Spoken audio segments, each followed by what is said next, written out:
لیں جناب، یہ ہے فائنل رزلٹ جس کا ہمیں انتظار تھا۔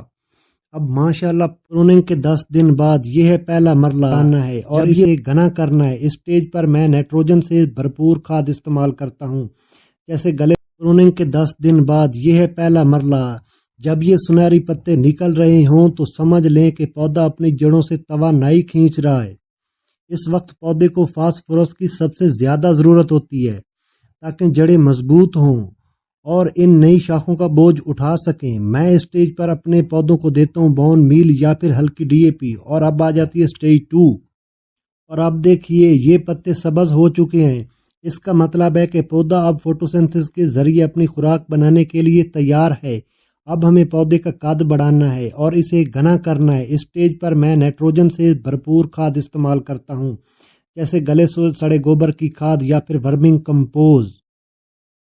سٹیج 3 کچھ دن بعد جب شاخ کے سرے پر یہ چھوٹی سی کلی نظر آئے تو یہاں ایک اہم تبدیلی کرنی ہے۔ اب نائٹروجن کم کر دیں اور پوٹاشیم زیادہ دیں۔ میں اس وقت NPK یا پھر 20-20 کا استعمال کرتا ہوں۔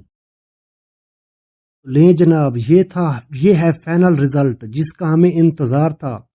اب ماشاءاللہ پھولوں کی رنگت، ان کا سائز، ان کا کلر چیک کریں۔ اور یہاں پر کچھ باتوں کا اور بھی آپ کو خیال رکھنا ہے۔ وہ باتیں یہ ہیں کہ جناب جب پھول کھلنا شروع ہو جائیں تو میں ایپسم سالٹ کا ہلکا سا سپرے کرتا ہوں جس سے پنکھڑیوں کی رنگت گہری اور چمکدار ہو جاتی ہے۔ اس وقت یاد رکھیں کہ مٹی خشک بالکل ہونے نہ پائے۔ اگر مٹی خشک ہوئی تو پھول مرجھا جائے گا اور اس کی عمر کم ہو جائے گی۔ اور اب ذرا اس شاہکار کو دیکھیے، قدرت کی کاریگری کا اس سے حسین ثبوت اور کیا ہوگا۔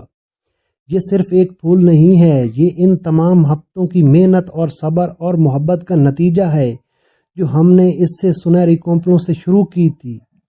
اس کی ایک ایک پنکھڑی، اس کا ایک گہرا رنگ اور اس کی سحر انگیز خوشبو، یہ سب اس بات کی گواہی دیتے ہیں کہ اگر آپ پودوں کو اپنی زندگی کا حصہ بنا لیں تو وہ بھی آپ کی زندگی کو ایسے ہی رنگوں سے بھر دیتے ہیں۔ لیکن ٹھہریے، میرا گارڈن صرف ایک پودے تک محدود نہیں ہے۔ آئیے میں آپ کو دکھاتا ہوں کہ جب آپ ان ٹپس پر عمل کرتے ہیں تو پورا گارڈن کیسے مسکراتا ہے۔ اور اب میرے ان پودوں پر نظر ڈالیں، یہاں پھولوں کا ایک ہجوم ہے۔ کہیں گچھوں میں گلاب کھلے ہوئے ہیں تو کہیں ٹہنیاں پھولوں کے بوجھ سے جھکی ہوئی ہیں۔ یہ سب دیکھ کر دل کو جو سکون ملتا ہے وہی میری اصل کمائی ہے۔ دوستو، میں ہوں مشتاق خان اور آپ دیکھ رہے تھے میرا YouTube چینل میرا گارڈن میری زندگی۔ اگر میری یہ کاوش آپ کو پسند آئی ہو تو میرا یہ چینل میرا گارڈن میری زندگی کو ضرور سبسکرائب کریں، لائک شیئر ضرور کریں۔ بس یہی ہے میرا گارڈن اور یہی ہے میری زندگی۔ اپنا اور اپنے گارڈن کا خیال رکھیے گا۔ Thanks for watching.